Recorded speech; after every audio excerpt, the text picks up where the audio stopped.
Welcome to மதுருச்சி. இன்றைக்கி நம்ம ஒரு மகாராஷ்டிரியன் பிரேக்ஃபாஸ்ட் மிசல் பாவ் எப்படி பண்ணுறதுன்னு பார்க்க போகிறோம். இது இங்கே இருக்கிற ஃபேமஸ் ரெஸ்டாரண்ட்ஸ்லேருந்து ரோட் சைட் ஷாப்ஸ் வரைக்கும் எல்லா இடத்துலையும் கிடைக்கும். இது ரொம்ப ஃபில்லிங்கான பிரேக்ஃபாஸ்ட். ஏன்னா நம்ம இதில் யூஸ் பண்ணுறது ஃபுல்லாக பல்சஸ்.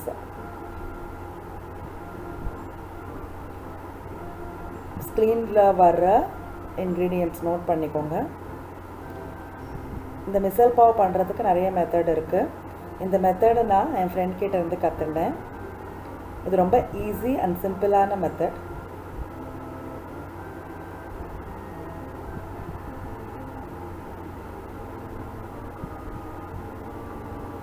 இதுக்கு என்ன ப்ரிப்பரேஷன் ஸ்டெப்ஸ் வேணுங்கிறது பார்க்கலாம். ஒரு கப்பு பட்டாணியை 3 மணி நேரம் ஊற வச்சுக்கோங்க.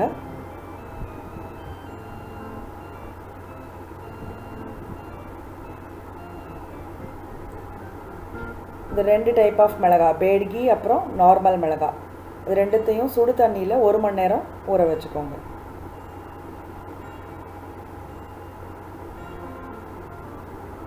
அப்புறம் பச்சை பயிறு, இது ஒரு 10 நிமிஷம் ஊற வச்சா போகிறோம்.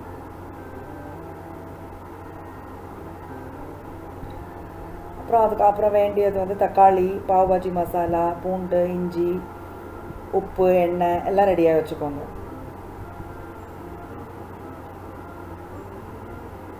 இப்போ சமைக்க ஆரம்பிக்கலாம். இந்த பட்டாணி இதெல்லாம் குக்கரில் போட்டுக்கோங்க. 4 விசில் வரைக்கும் வச்சு வேக விடுங்க. இது ரொம்ப குழையக்கூடாது, 4 விசில் வச்சா போகிறோம்.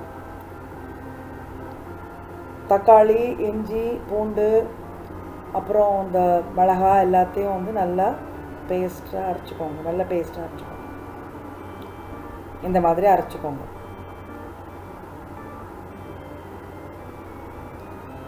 ஒரு கடாயில் 2-3 டேபிள் ஸ்பூன் எண்ணெய் விட்டு ஜீரா ஆட் பண்ணுங்க.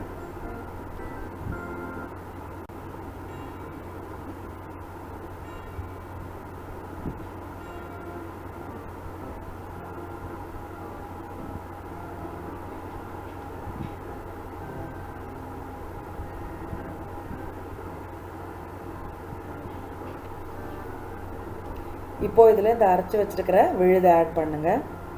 இது நல்லா அந்த எண்ணெயிலேயே நல்லா வதங்கணும்.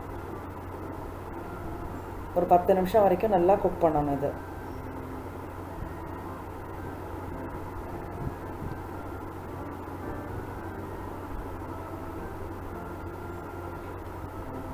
மஞ்சள் பொடி ஆட் பண்ணிக்கோங்க.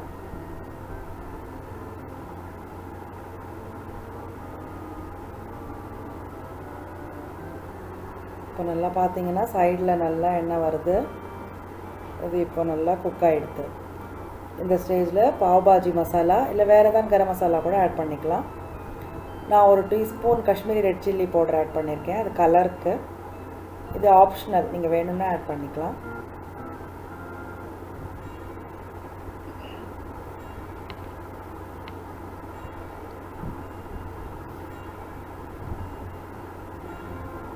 இந்த வேக வச்ச பட்டாணி, பயிறு ரெண்டுத்தையும் தண்ணியோடு இதில் ஆட் பண்ணிக்கோங்க. தண்ணியை கீழே போட்ட வேண்டாம், தண்ணியோடு இதில் ஆட் பண்ணிக்கோங்க.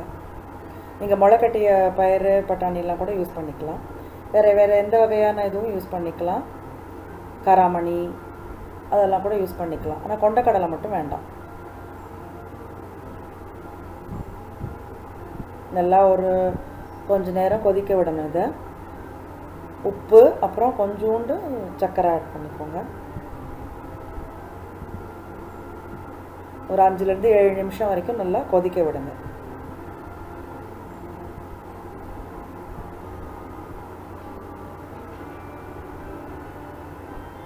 இந்த கன்சிஸ்டன்சி மீடியமாக இருக்கும். உங்களுக்கு ரொம்ப தண்ணியாக வேணும்னா கொஞ்சம் தண்ணி ஆட் பண்ணிக்கலாம்.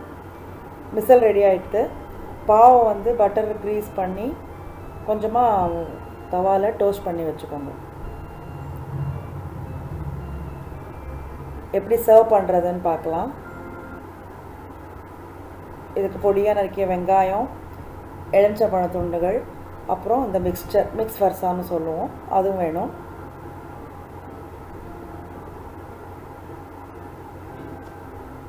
ஸோ இந்த மாதிரி லேயர் பை லேயர் நீங்கள் சர்வ் பண்ணணும்.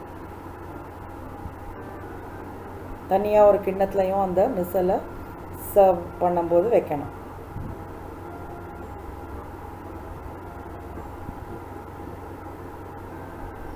வாவ், நல்ல காரசாரமான மிசல் ரெடி ஆகிடுது. இது கோலாப்பூரில் ரொம்ப ஃபேமஸ். கோலாப்பூரில் ரொம்ப காரமாக இருக்கும். நான் இங்கே ரொம்ப மீடியமான காரம் தான் யூஸ் பண்ணியிருக்கேன். நீங்கள் இதை ட்ரை பண்ணி பாருங்கள். அப்புறம் உங்கள் ஃபீட்பேக் எங்களுக்கு எழுதி அனுப்புங்க. மறக்காமல் மதுருச்சி சேனலுக்கு சப்ஸ்கிரைப் பண்ணுங்கள்.